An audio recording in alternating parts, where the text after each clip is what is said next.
Hello new mommies. क्या आप सबके साथ भी ऐसा हो रहा है जैसा मेरे साथ हो रहा है? ये ऐसे ही सो रहा है, ऐसे ही सोता है ये। इसको ऐसे ही नींद आती है, ऐसे ही तसल्ली आती है इसको। अब क्या करें, मदरहुड होता ही इतना प्यारा है। ना काम कर सकते हैं, ना कुछ अपने लिए कर सकते हैं, और सिर्फ इनमें ही लगे रहते हैं। लेकिन यकीन मानिए, ये एहसास बहुत ही अच्छा है, बहुत प्यारा है, और ये ज़्यादा दिन तक रहने वाला भी नहीं है। तो जब तक है तब तक इसे एंजॉय करना होगा।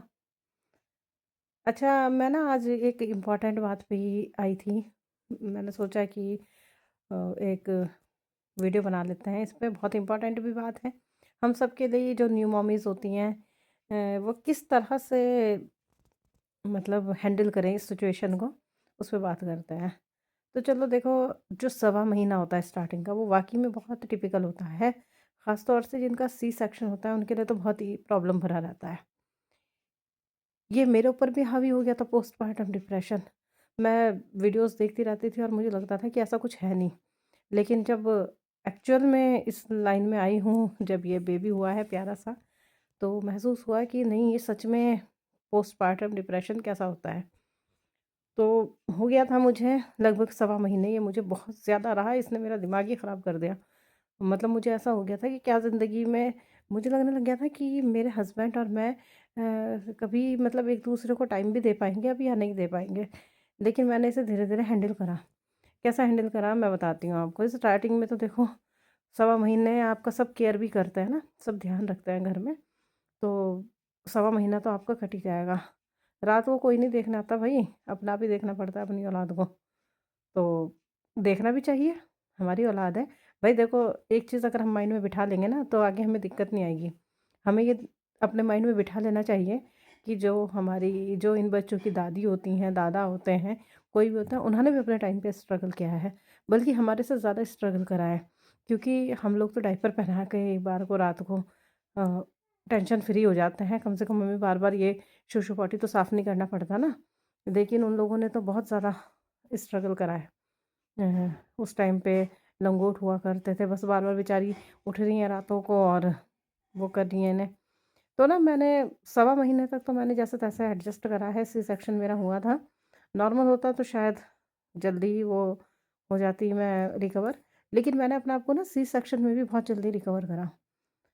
मेरी जेठानी हैं बड़ी वाली, उन्होंने मुझे सिखाया था कि सारा गेम जो है वो माइंड का है, और सीरियसली वो बहुत ज़्यादा स्ट्रॉन्ग है, और सपोर्टिव भी बहुत ज़्यादा है मेरे लिए। तो उन्होंने मुझे जैसा सिखाया ना, मैंने वैसा ही सीखा। कोई आपको अच्छा गाइडेंस देने वाला हो तो आप वैसा ही करते हैं। तो उन्होंने मुझे बहुत अच्छी-अच्छी चीज़ें सिखाई, जैसे कि उन्होंने, जब उनका सी सेक्शन हुआ था अभी लगभग 3 साल पहले, तो मैंने उन्हें देखा कि वो इतनी मतलब मेंटली स्ट्रॉन्ग थी कि उन्होंने जिस दिन ऑपरेशन हुआ उसके नेक्स्ट डे खुद ही बैठ के अपने बाल बनाए थे। तो मेरे दिमाग में भी कहीं न कहीं ये था कि इंसान अगर चाहे तो वो कर सकता है, और बहुत हल्के-हल्के बनाए थे और उन्हें आज तक कोई दिक्कत भी नहीं आई। तो माइंड का बहुत बड़ा रोल होता है। तो इस बार मैं भी मन में ठान के गई थी, जब सी सेक्शन मेरा होना था, मुझे पहले ही पता था। हम दोनों स्कूटी से गए थे, मैं और मेरे हस्बैंड, और मैंने सबको कह दिया था कि आज कोई मत आना। डिलीवरी नेक्स्ट डे थी, तो रात को हम गए थे एडमिट होने। मैंने कहा आज रात को रुकने की किसी को ज़रूरत नहीं है, सुबह ही आना जिससे आना होगा। क्यों परेशान करना किसी को ना, मदर इन लॉ को या किसी को भी, अपने मम्मी-पापा को भी। तो मैंने उस टाइम किसी को नहीं बुलाया। उसके बाद मतलब मैं आपको ये बता रही हूँ कि पोस्टपार्टम डिप्रेशन से कैसे बचें, या अपने आप को कैसे स्ट्रॉन्ग करें ना। तो बस उसके बाद क्या हुआ, मेरा जो प्रोसीजर स्टार्ट हुआ, तो मेरा भी सी सेक्शन हुआ। अब सी सेक्शन हुआ, मेरे दिमाग में भी ये बात बैठी हुई थी कि भई मुझे भी भाभी की तरह स्ट्रॉन्ग होना है। जब वो कर सकती हैं तो मैं भी कर सकती हूँ। तो मैंने मैंने क्या किया, जैसे आज मेरा सी सेक्शन हुआ था, आज और कल को छोड़ के मैंने जिस दिन मुझे डिस्चार्ज होना था, थर्ड डे पे मुझे डिस्चार्ज कर दिया था उन्होंने। तो थर्ड डे पे मैंने क्या किया, मैंने अपने बाल खुद बनाए सुबह के टाइम, दिन में मुझे डिस्चार्ज होना था। और आप ना विश्वास नहीं करेंगे, जो ऑपरेशन जब होता है आपका, सिज़ेरियन जिस दिन हुआ ना, उस दिन तो वाक़ई में बहुत ज़्यादा परेशानी होती है। उस दिन तो सारा दिन आपको लेटे ही रहना है, कोई कुछ भी नहीं कहता, आपको फ़ीड भी नहीं करवाना होता है। एक जगह पड़े रहो, ना इधर ना उधर। लेकिन भूख प्यास तो लगती नहीं है क्योंकि वो ड्रिप चढ़ा के रखते हैं, तो वो सारा भूख प्यास आपकी एडजस्ट होती जाती है। फिर उसके बाद जब नेक्स्ट डे, भाई साहब वो जो फर्स्ट स्टेप होता है बहुत ख़तरनाक, सीरियसली मतलब आंखें बाहर आ जाती हैं इंसान की। सोचता है मतलब कि ये क्या प्रॉब्लम ले ली, लेकिन मेरे लिए सब बहुत आसान भी रहा क्योंकि हस्बैंड बहुत ज़्यादा सपोर्टिव थे, तो उन्होंने बहुत अच्छे से मेरी केयर करी। तो बहुत अच्छे से नेक्स्ट डे मुझे बहुत अच्छे से इन लोगों ने चलाया। हाँ, जितना वो कर सकते थे मैं धीरे-धीरे चली, और क्योंकि दिमाग स्ट्रॉन्ग करा हुआ था अपना, तो किसी तरह की कोई प्रॉब्लम भी नहीं आई। धीरे-धीरे चलती रही। वॉशरूम में जब पहली बार वॉशरूम गई हूँ, अ, वेस्टर्न शीट पे मैं बैठी थी, और भाई मतलब बस क्या बताऊँ कैसी हालत हो गई थी। तो वो भी सही हो गया, कर लिया। लेकिन मैंने अपने दिमाग में बिठा रखा था ना कि मुझे जल्दी से जल्दी वो होना है, अपने आप को सही करना है, बिल्कुल। तो मैंने क्या करा, मैंने फटाफट से अपने आप को रिकवर करने की कोशिश करी, और सच्ची बात है रिकवर हो भी गई बहुत जल्दी। आप विश्वास नहीं करेंगे, फर्स्ट को ये हुआ था, और सेकंड थर्ड को मैं घर आई थी। घर आने के बाद उस दिन मुझे दिक्कत हुई, 1-2 दिन मेरे हस्बैंड ने मुझे सपोर्ट से बिठाया है। वो बिठाते थे, नहीं तो मैं लिट-लिट के बैठती थी अपना आप खुद से ना। मैंने उन्हें कहा कि नहीं, नहीं मैं खुद कोशिश करूँगी, मैं खुद कोशिश करूँगी। तो 3rd 4th डे से 4th 5th डे से लगभग मैं खुद से हल्का-हल्का बैठने लग गई थी। बैठ के मैं वॉशरूम वगैरह जाने लगी थी, और 6th डे की बात मैं आपको बता रही हूँ। 6th डे पे मैंने क्या करा, मैंने मेरे घर में मेहमान आ रहे थे, मेरी सिस्टर आ रही थी, और उनके हस्बैंड भी आ रहे थे इसको देखने के लिए। तो मेरे हस्बैंड ने खाना बनाया था उस दिन। अ, देखो बड़ी भाभी जो है उनके पास भी अपना बहुत ज़्यादा काम रहता है, हालाँकि वो बहुत ही ज़्यादा सपोर्टिव है, और वो हर चीज़ में कह रही थी कि भई मैं कर दूँगी, मैं कर दूँगी। लेकिन हम परेशान नहीं करते हैं ज़्यादा, मेरे हस्बैंड भी अच्छे कुक हैं, तो मैं उन्हें बताती रही और वो करते रहे। तो मैंने ना चिकन का मसाला मैंने भुना था, बार-बार मुझे देखना पड़ रहा था, मैं धीरे-धीरे चल के खुद से कर रही थी। मतलब अपने आप को आप जितनी जल्दी एक्टिव करोगे ना, उतनी जल्दी आप एक्टिव हो जाओगे। करने लगी थी मैं। वॉशरूम में मैंने वेस्टर्न शीट यूज़ करी। यहाँ जो मतलब हम लोग डबल स्टोरी में रहते हैं, तो नीचे वेस्टर्न शीट लगी हुई है, लेकिन ऊपर नहीं लगी हुई है। तो ऑनलाइन अमेज़न से मैंने मँगवाई थी वेस्टर्न शीट। उसका लिंक मैं आपको डिस्क्रिप्शन में दे दूँगी। तो वो वाली वेस्टर्न शीट मैंने यूज़ करी थी। वो वेस्टर्न शीट होने का ना मुझे बहुत ज़्यादा फ़ायदा हुआ। वो ना मुझे नहाने में भी काम आई। उम, वो आप हिंदी शीट पे रख लेते हो और आराम से आप स्टूल पास कर सकते हो। ऐसे ही मैंने जब मैं नहाती थी तो मैं एक बकेट के ऊपर बड़ा-सा टब रखती थी। बड़ा-सा टब रख के और अपने आप उस शीट पे बैठ जाती थी, बंद करके उसको ना, या खोल के भी बैठ जाओ कोई दिक्कत तो है नहीं।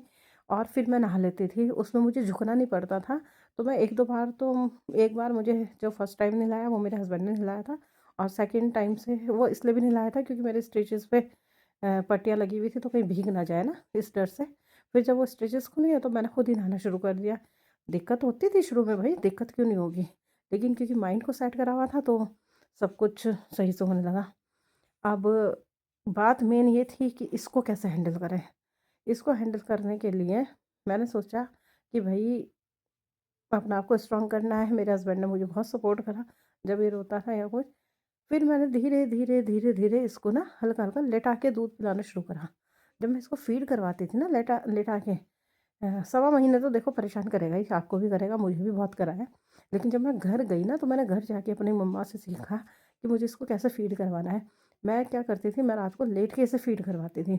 मैं इसे फ़ीड करवाती थी और अपने हाथ, अपनी बाजू ना इसके सिर के नीचे रख देती थी। इससे क्या होता था, इसके गले में भी नहीं फँसता था और मुझे भी ईज़ी रहता था।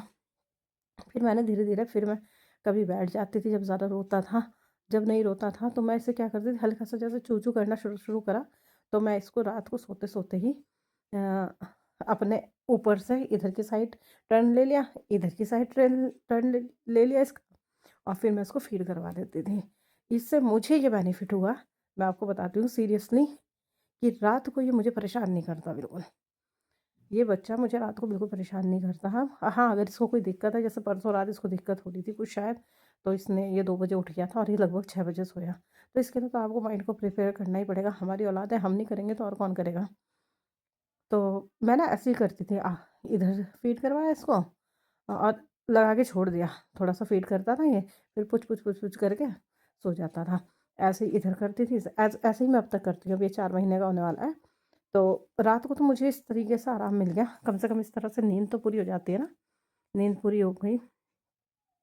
और दिन में क्या दिक्कत होती है, दिन में ये ना सोता नहीं, तो बस इसको क्या करना है, इसको मैं अब मैंने क्या करना शुरू कर दिया है, पहले तो स्टार्टिंग में बैठे-बैठे पिलाती रहती थी, इसको फ़ीड करवाती रहती थी।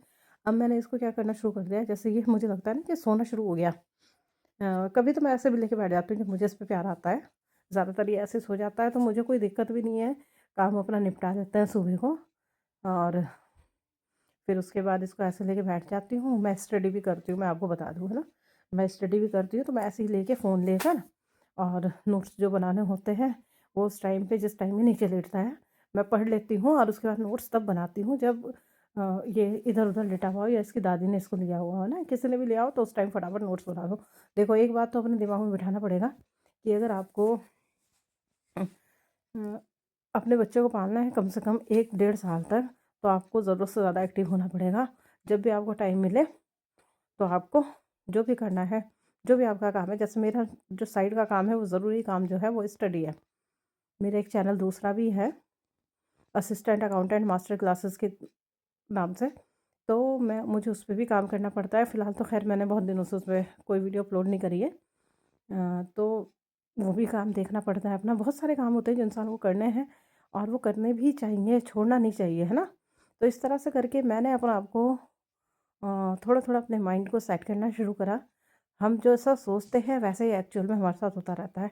तो अब ये 4 महीने का हो गया है और इतनी ज़्यादा परेशानी मुझे नहीं आ रही है। देखो, डोमेस्टिक चोर्स हैं, होते रहेंगे, ज़िंदगी भर यही काम करना है हमें, है ना? तो बस जितनी देर में ये सोए, उतनी देर में फटाफट उठ के, मैं आपको ये सजेशन नहीं करूँगी कि ये सोए तो आप भी सो जाओ। ये काम चोरों के काम होते हैं, हमारे काम नहीं है। ये सोए और आपको फटाफट लग जाना है जो भी काम आपको करना है, फटाफट से।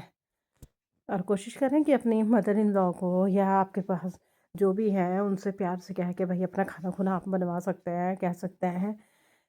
इसलिए मैं हर किसी को एडवाइस करती हूँ, कहीं ऐसे भी जाती हूँ तो मैं यही एडवाइस करती हूँ कि हमेशा अपने घर में घर वाले ही काम आएँगे और कोई काम नहीं आएगा। तो किसी से भी बिगाड़ के नहीं चलना है। कोशिश करो कि सबसे बनी रहें, अगर सबसे बनी रहेगी तो लास्ट टाइम एट लास्ट इस टाइम पे आपको कोई ना कोई काम आ ही जाएगा। मेरे इन-लॉज़ ने, मेरी बड़ी वाली जेठानी ने मुझे इतना साथ दिया है, इतना सपोर्ट करा है, मैं आपको बता नहीं सकती कि बहुत ही ज़्यादा। इस वजह से मैं आज स्ट्रेस फ्री हूँ और मेरे हस्बैंड ने भी मुझे बहुत सपोर्ट करा है। आपको भी अपने घर का माहौल ऐसा बनाने की कोशिश करनी चाहिए कि जब आपको आपको किसी की ज़रूरत हो, तो वो आपके काम आए। लेकिन देखो, ये फ़ीडिंग का जो मैंने आपको बताया ना तरीका, कि इधर टर्न ले लो, उधर टर्न ले लो और इस तरह करके फ़ीड करवा दो। 100% ये वर्क काम 100% ये वर्क करेगा और आप इस वाली टेंशन से जो बैठ के पिलाते हो ना बार-बार, अपनी नींद ख़राब करते हो, उससे आपको छुटकारा मिल जाएगा। ये भी बहुत बड़ा डिप्रेशन होता है भई, रात को नींद ही नहीं आ रही हमें। इस चक्कर में जाग रहे, जब रात को नींद नहीं पूरी होगी तो दिन भर यही काम रहेगा, बस सोते रहो, बच्चा सो रहा, अपना आप भी सो गए। तो इस चीज़ से इस तरह दूर होता है, इस तरह बाहर निकलना होता है। और रही बात, देखो, बच्चे के कपड़े में पहले ही ना, देखो मैं आपको दिखाती हूँ। ये ये बास्केट आपको दिख रही है? ये इधर ब्राउन कलर की, इस ब्राउन कलर की बास्केट के ऊपर मैं रोज़ शाम को इसके ना कपड़े जो इसको नेक्स्ट डे पहनाने हैं वो रख देती हूँ। इसका सारा मसाज का जो सामान होता है वो भी मैं यहीं पे रखती हूँ, बिल्कुल पास में अपने। ये जहाँ मैं बैठी हुई हूँ इसके पीछे रखा हुआ है मैंने ड्रॉर में। और सारी चीज़ें ना मैं मैनेज करके रखती हूँ ताकि दिक्कत ना हो। इसके जो डायपर्स हैं वो भी मैंने यहाँ रखे हुए हैं, इधर नीचे आपको दिख रहे होंगे, यहाँ पे रखे हुए हैं। इससे रिलेटेड जो चीज़ें हैं वो मैं यहाँ पे रखती हूँ अपने पास, बिल्कुल, ताकि मुझे कोई तरह का टेंशन ना हो, मुझे भागना ना पड़े। और इसका जो पानी है, पानी गर्म करना पड़ता है मुझे, तो पानी भी मैं बॉटल में गर्म करके रखती हूँ। एट लास्ट मुझे भागना ना पड़े किसी भी चीज़ के लिए, तो ये सब काम मैं करके रखती हूँ। पहले से ही, जैसे ही मुझे टाइम मिलता है, हस्बैंड को जभी से पकड़ाया है, मैं इस चीज़ पे बिलीव बिल्कुल नहीं करती कि अगर ये सो रहा है और मैं भी सो जाऊँ बढ़िया। अगर ऐसा सोचोगे तो पोस्टपार्टम डिप्रेशन होगा। और ना इसे फ़ोन को, तो कसम से मैं कह रही हूँ, रील देखना ना बिल्कुल बंद कर दो, अगर आप नई-नई माँ बने हो। नहीं तो आपका 1 घंटा, डेढ़ घंटा कहाँ चला जाएगा आपको पता ही नहीं चलेगा और आप ना उठ पाओगे। तो जैसा मैंने आपको बताया ना, छठे दिन मैंने मसाला भुना था चिकन का, मैंने ऐसा-ऐसा करके ना सवा महीने जिस दिन मैं नहाई थी, मैंने अपना भी खाना बनाया था, कोई दिक्कत नहीं हुई मुझे। और मैं 11वें दिन भी बना लेती खाना, सच्ची बता रही हूँ, मैं तो बना देती खाना, कोई दिक्कत नहीं। लेकिन ऊपर वाले की उससे मतलब पता नहीं कैसी बात है कि मेरे हस्बैंड भी और मेरी जो जेठानी है वो बहुत ही ज़्यादा अच्छी हैं, तो मुझे आज तक भी ये वाली दिक्कत नहीं आई है कि मुझे खाना भी खुद ही से बनाना है। ज़्यादातर खाना मिल जाता है, तो बनाना नहीं पड़ता। वो तो ऊपर वाले की मेरे पे मेहरबानी है।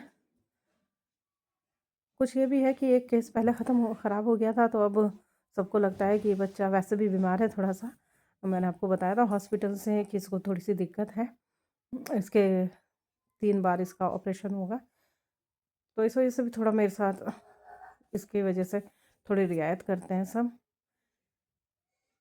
तो अब आपको खुद से अपने आप को कैसे स्ट्रॉन्ग करना है, ये देखना होगा आपको कि आप कैसे अपने काम को मैनेज करके रखते हैं। और कपड़े धो आप, कपड़े मैं खुद धोती हूँ, कपड़े धो आप, और जब आपके कपड़े जैसे ही सूख जाएँ फटाफट उन्हें तह करके उसमें लगा दो। और इस टाइम पे ना ज़्यादा मेकअप-वेकअप या कि हम सही नहीं हो रहे हैं, हम अच्छे कपड़े नहीं पहन पा रहे, इस चीज़ को इग्नोर कर दो। कहीं जाने-आने की भी फ़ालतू ज़रूरत नहीं है, वैसे तो टाइम ही नहीं मिलता। अपने 2-3 सूट निकाल के रखो, जिन्हें पहनने हैं आपको, बार-बार उन्हें ही पहन के वो करो। अपने स्टैंडर्ड पे कम ध्यान दो, और जैसे रेगुलर देखो टाइम निकल जाएगा। 6 महीने बड़े क्रूशियल होते हैं इन बच्चों के साथ। आगे थोड़े से ये समझदार हो जाते हैं तो लंबी-लंबी नींद लेने लगते हैं ना, तो आराम से ये हम काम कर सकते हैं, तब नहीं इतनी परेशानी होती। तो ये 6 महीने बड़े वो होते हैं, लेकिन ये भी तो है कि 6 महीने कभी लौट कर नहीं आना है। ये बचपन कभी लौट कर नहीं आना है, इसलिए इसको भी स्पेस दें, अपने आप को भी स्पेस दें, इसको प्यार करें, लाड करें। और ज़िंदगी में ये टाइम कभी नहीं आना है, अपने लिए भी वक्त निकालें, अपनों के लिए भी वक्त निकालें। बस सारे काम होते रहेंगे, सब करने ही हैं आगे। तो अभी क्यों स्ट्रेस लेना, जैसे मैं अपने अपनी बताऊँ तो मुझे बहुत टेंशन आती है, झाड़ू नहीं लगी, पोछा नहीं लगा, तो अब मैंने इस चीज़ को बिल्कुल इग्नोर करना शुरू कर दिया है। जो काम है वो होता रहेगा, बार-बार होगा, लेकिन हमें इस चीज़ पे ध्यान देना है कि हम अपना